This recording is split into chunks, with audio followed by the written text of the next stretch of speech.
Hello everyone, क्या आपसे भी अपना सारा सब्जेक्ट मैनेज नहीं हो पाता? एक सब्जेक्ट पढ़ते हैं तो दूसरा सब्जेक्ट छूट जाता है, या फिर जब एक सब्जेक्ट कर रहे हैं तो दूसरा का नोट्स छूट जा रहा है, किसी का रिवीजन छूटा पड़ा है।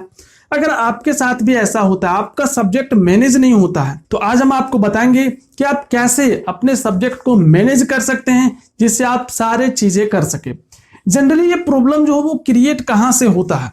तो देखो, ये प्रॉब्लम क्रिएट होता है आपके क्लास 9 से। क्यों? क्योंकि क्लास 8 तक जो होता है वो सिलेबस थोड़ा सा कम होता है, जिसके रीजन से आप चीजों को मैनेज कर लेते हो। लेकिन 9 से थोड़ा सा सिलेबस बढ़ जाता है और थोड़ा सा जो पढ़ने का लेवल है वो भी थोड़ा सा इंक्रीज हो जाता है, जिसके रीजन से आप लोग मैनेज नहीं कर पाते हैं। और ये आपको क्लास 9, 10, 11, 12 ये 4 साल तक आपका ये प्रॉब्लम फेस करना पड़ेगा। 12th के बाद फिर आप लोगों का जो सब्जेक्ट है वो स्पेसिफाई हो जाता है, जिसके रीजन से आप लोग आराम से मैनेज कर पाते हैं। तो कैसे आप मैनेज करें, चले इसी को आज हम बात करने वाले हैं। हम एग्जाम्पल लेते हैं, आपका क्लास 9 या 10 का ही एग्जाम्पल लेंगे। आपको क्या करना है, आप अपने सब्जेक्ट को, पहले कितना सब्जेक्ट है उसको हम आपको बता देते हैं। आपका एक सब्जेक्ट है मैथ्स, एसएसटी, साइंस, ये 3 आपका मेन सब्जेक्ट है।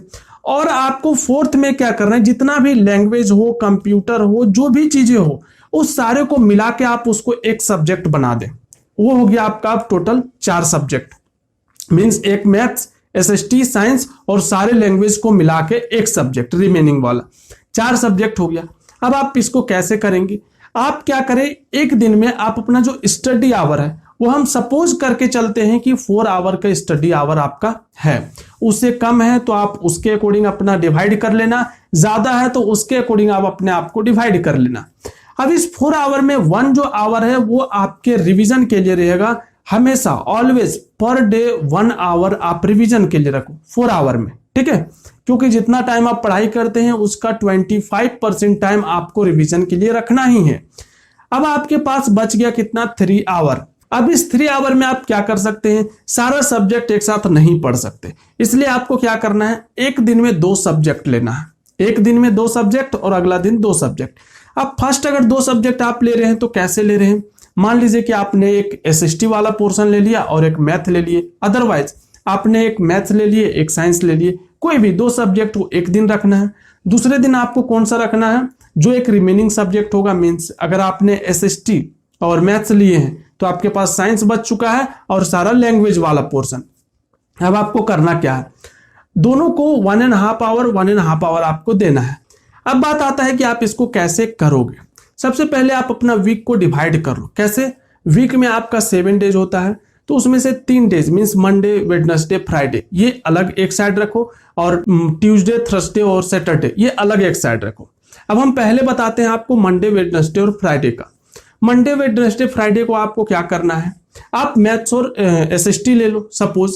अब मैथ और एसएसटी अगर आपने लिए हैं तो आप 2 सब्जेक्ट कर रहे हैं। 2 सब्जेक्ट को फर्स्ट डेज आप क्या कर सकते हैं, अब हम मान के चलते हैं कि आप एक न्यू चैप्टर स्टार्ट कर रहे हैं, तो एक न्यू चैप्टर स्टार्ट करेंगे तो फर्स्ट डे उस चैप्टर के बारे में पढ़ेंगे अच्छे से। उस दिन आपको कोई नोट्स तो नहीं बनाना है, तो पूरा कंप्लीट आप 1.5 आवर मैथ भी पढ़ पाओगे, 1.5 आवर आप एसएसटी भी पढ़ोगे, क्योंकि दोनों के लिए आपके पास टाइम है।